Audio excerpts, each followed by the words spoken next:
Hello दोस्त, नमस्कार। मैं गीतकार अरुण बिहारी आप लोग के बीच में मैं बहुत हिट मैटर लेकर आ गया हूँ। वीडियो शुरू करने से पहले आप लोग से निवेदन है कि हमारे चैनल को फटाफट सब्सक्राइब कर दीजिए और बगल में बेल आइकन घंटी है उसे प्रेस कर दीजिए ताकि मेरा लिखा हुआ सॉन्ग सबसे पहले आप तक पहुंच जाए। ठीक है। और किसी व्यक्ति को किसी भाई को पर्सनल सॉन्ग चाहिए तो हमारे डिस्क्रिप्शन में मेरा नंबर है, उसे मुझे तुरंत कॉल करे। मैं उनको बढ़िया से बढ़िया प्रयास करूंगा, उस व्यक्ति को मैं अच्छा मैटर लिख कर दूं। तो आइए मैं आपको सुनाता हूँ गीत। बहुत ही जबरदस्त मैटर है, वो भी न्यू सॉन्ग है। तो बोल है आप फोने पे बात नहीं कहब ए राजा बड़ा डर लागता। फोने पे बात नहीं करब ए राजा बड़ा डर लागता। अब बरसिनिया हो बरसिनिया काटे चलो ए राजा बड़ा मन लागता। आप फोने पे बात नहीं कहब ए राजा बड़ा डर लागता।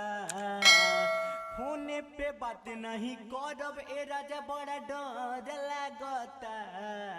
अब बरसिनिया काटे चलो ए राजा बड़ा मोहन करता। 4 दिन से मिलत नइखे मना छटपटाता। टाइम से प्यार कहद जीव घबराता। 4 दिन से मिलत नइखे मन छटपटाता। टाइम से प्यार कहद जीव घबराता। अहिते के साथ नहीं मिलब ए राजा बड़ा शरम लागता। हिते के साथ नहीं मिलब ए राजा बड़ा शरम लागता। बरसिनिया काटे चलो ए राजा बड़ा मोहन करता।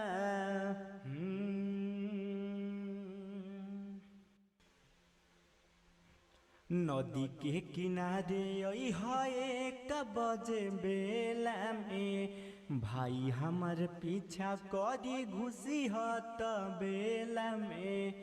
नदी के किनारे एक बजे बेला में भाई हमारा पीछा करी घुसी हत बेला में। चेला के बातियो झुरई हो ना राजा बड़ा घाम लागता।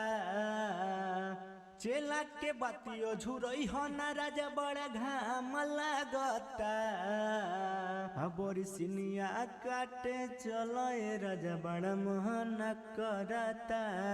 अगर भाई आपको गाना अच्छा लगे तो प्लीज एक लाइक कर दीजिएगा।